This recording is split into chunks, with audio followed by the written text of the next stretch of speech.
Bonjour, je suis Christine de K42 Conseil. Bienvenue à la suite de cette formation Excel en 3 minutes par jour. Nous avons vu hier la notion de référence absolue. Nous allons commencer aujourd'hui à étudier les références mixtes. Donc, place au tuto 5 avec le même classeur d'exercices qu'hier, donc ici dans l'onglet tuto 5. Nous allons vouloir calculer pour différentes marques de téléviseurs et différentes tailles d'écran les pourcentages de quantités qui ont été vendus de chaque téléviseur ainsi que leur part du chiffre d'affaires de ces téléviseurs. Je viens d'effacer les totaux parce que je veux vous apprendre à les calculer. Donc pour calculer la somme des quantités vendues, il y a une fonction Excel automatique qui s'appelle la fonction somme. Vous avez le raccourci ici, le signe sigma, qui signifie somme. Cliquez dessus. Donc, on commence toujours par le signe égal, puis vient le nom de la fonction. Alors, je vous l'explique, parce que vous pouvez être amené à le taper à la main.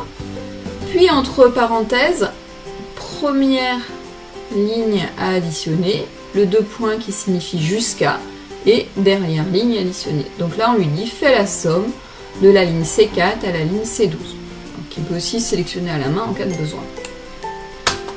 Et ici, même chose, somme D4 à D12. Alors on aurait aussi pu glisser, bon, c'est au choix. Le pourcentage de quantité vendue, on a vendu 50 téléviseurs Samsung 40 pouces sur un total de 370 téléviseurs vendus.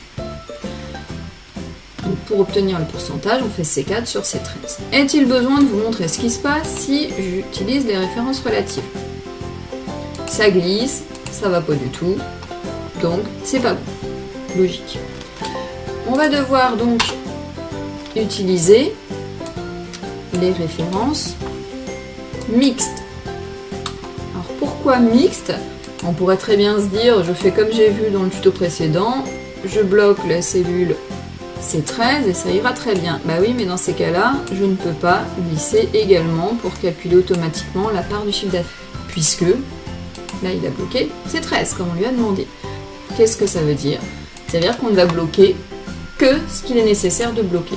Donc ici, ce que je veux, c'est conserver la ligne 13 où se trouvent mes totaux. Ici. Par contre, la colonne doit pouvoir changer puisque je veux qu'elle passe de C à D quand je vais tirer vers la droite. Donc ici, je ne mets pas de $ devant le C. La colonne ne va pas être bloquée. Par contre, je mets $1 devant la ligne 13. Donc la ligne 13 va être bloquée.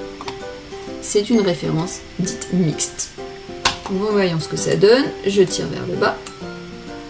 Je tire vers la droite. Et en une seule formule, j'ai calculé l'intégralité de mes deux colonnes. On verra demain un autre exemple où il sera nécessaire d'utiliser des références mixtes. C'est tout pour aujourd'hui. À demain pour la suite.